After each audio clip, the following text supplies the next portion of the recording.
Hey guys, it's Rivian Updates. My name is Isaiah.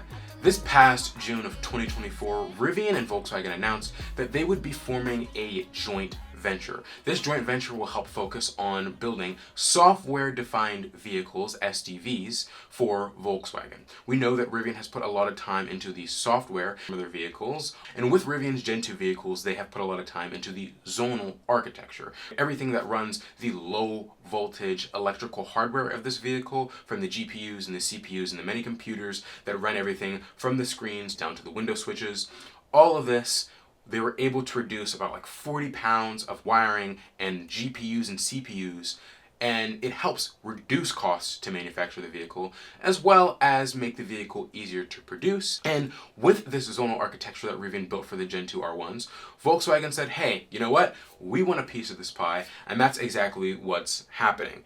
And as of so far, we already know Volkswagen and Rivian have already built a demonstrator vehicle, a proof of concept implementing Rivian zonal architecture into a Volkswagen Group vehicle. They didn't specify which vehicle it was or what they saw specifically, but just know there's a demonstrator vehicle that likely has some form of Rivian OS, Rivian software implemented on a Volkswagen vehicle, and all of the other electrical components of the vehicle are still interconnected with the zonal architecture. Volkswagen will appoint one CEO, a co-CEO, and Rivian will appoint another co-CEO. There will be two CEOs. Now, however, these two CEOs will have two different jobs. The Volkswagen co-CEO will be more focused on the financials and the more managerial aspect of the engineering direction of this joint venture, while the co-CEO from Rivian will be focused on the software hardware side of the direction of this joint venture. And so you're kind of taking Volkswagen's financial expertise,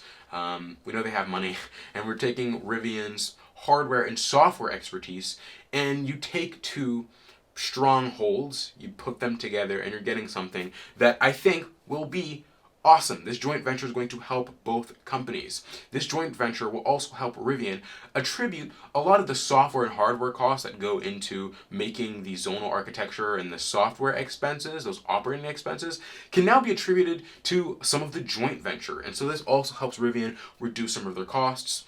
And talking about money, right? We know in June, upon the announcement of this joint venture, Volkswagen actually gave Rivian $1 billion. I believe Volkswagen now owns like 8% of the company. It's this number here. And $2 billion additional dollars will be invested in ordinary shares. So regular stock, $2 billion will be invested, $1 billion in 2025 and $1 billion in 2026. That comes up to $2 billion. So that's $3 billion there. And then an additional $2 billion will be spent on licensing and loans. It's undisclosed how much of this $2 billion will be divided for each, and there are some other costs attributed, but we do know, I guess, most of this cost for this $2 billion of this $5 billion total will be given to Rivian in licensing fees. Rivian has all of this hardware and software. They need to be paid for it. Then this part of this $2 billion will also be used as a loan. So the joint venture will be receiving a loan to complete some of these operations. And my assumption with this loan is that Volkswagen and Rivian are expecting the joint venture to become profitable fairly quickly. And it's not just Rivian and Volkswagen that can see benefit from this. Other OEMs that maybe don't have the expertise or don't want to spend the money and time in building software for these vehicles and building zonal architectures for these vehicles. Rivian has already done the hard work. Volkswagen is utilizing this. They were first at the table. Now they're going to be collaborating. But think from Nissan to Ford to GM to Hyundai, Kia. There are a lot of other OEMs that could utilize this zonal architecture and could utilize an upgrade in software, and that's where this comes into play. And that's where, hey, Rivian is able to, this joint venture with Rivian and Volkswagen are able to license and charge these companies per vehicle. And I think with all this, they're able to save costs, so maybe these OEMs are able to cut costs of some of their vehicles on top of the margins that Volkswagen and Rivian would impose to be able to make a profit for themselves, but likely they'd be able to sell more vehicles from this. And so I think it's a win-win for the entire industry, and I'm hoping that Rivian is able to announce more OEMs that are willing to work with Volkswagen and Rivian on this. And when I say Volkswagen, I'm talking about every Volkswagen brand. Lamborghini, Volkswagen, Skoda, Ducati, Bentley, Audi, Porsche. But you know the Volkswagen brands. So all of these will be utilizing this zonal architecture. It's unsure if this also includes something like Rimac and Bugatti. I wasn't sure if it's been discussed. Let me know in the comments if you do know if this will be something shared between the gas and internal combustion engine vehicles. However, if Volkswagen wants to sell more EVs anyway, this is something they need to focus on. So I'm guessing that this will likely strictly be for the EVs or those EVs that are EV focused like Scout. Scout will be introducing their range extender, so it'll be gas and electric.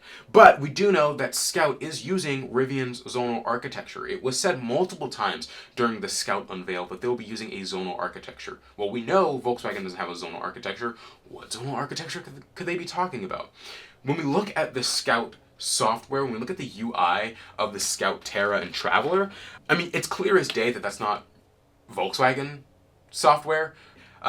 Everything down from the layout to some of the smaller features like pet mode and camp mode and some of the suspension changes, you could tell that this is probably just a reskinned version of Rivian's OS. And Wasim bin said,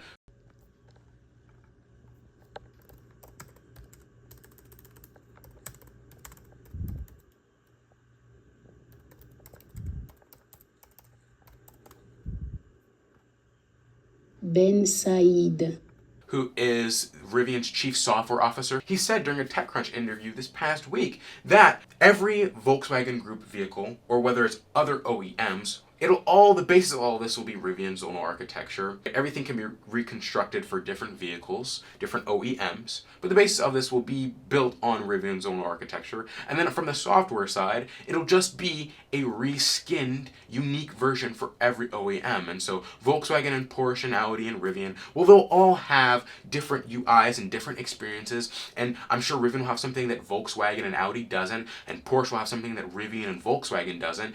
However, in essence, what makes them a good software experience, they will all share.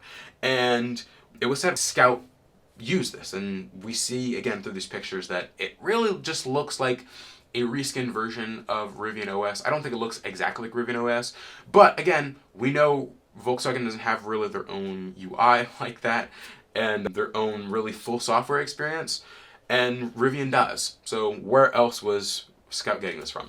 It hasn't been said if the Scout prototypes during the unveil had Rivian's zonal architecture. Now, they are just prototypes. For instance, Rivian's R2, R3, and R3X prototypes are actually just all R1, so they're just R1 parts reskinned into smaller vehicles. I'm not sure what Scout did, if this is just a reskinned Rivian, or if it's a reskinned Porsche or something that they used. But we do know that the software side of it is going to be Rivian. So we went over cost, we went over what these vehicles will be using, what vehicles will be used for, and so regulatory approval. So this joint venture has already been approved by both the US and European governments. And so now it is all on Rivian and Volkswagen to finish the rest of this joint venture to see it form in this quarter of 2024. So I'm expecting to hear something this week. This week, Rivian will be announcing November 7th their quarter 3 earnings results, and I will be going over that. If you want to see me live stream that, comment down below and probably live stream it. Typically, I just tweet everything out and post everything on social platforms. Of course, follow me on Twitter and Instagram and Facebook and whatever, LinkedIn. I post it everywhere, all the results. And yeah, so the regulatory approval has been done. Volkswagen and Rivian already have a demonstrator vehicle prototype, proof that this vehicle will work if they were to build it in mass. Kind of an engineering prototype. They need to be able to see in tangible in what they're building, and so that's already been done. So we have a VW prototype with Rivian zonal architecture. All VWG vehicles will be using Rivian zonal architecture. Again, not sure if that includes like Rimac and Bugatti. And yeah, that's everything we know so far about this joint venture deal. If there isn't anything I covered or you have some questions, feel free to comment them down below. My expectations for this, I think Rivian's able to attribute a lot of costs from this joint venture that are related to operating expenses of building the software and hardware. They're able to then attribute this to the joint venture, therefore reducing the costs that it has on Rivian itself And we already know that this zonal architecture was a big part of how Rivian was able to reduce the cost of the Gen 2 vehicles. I think it's some like 15 to 20% cost reduction in the wiring that was done here.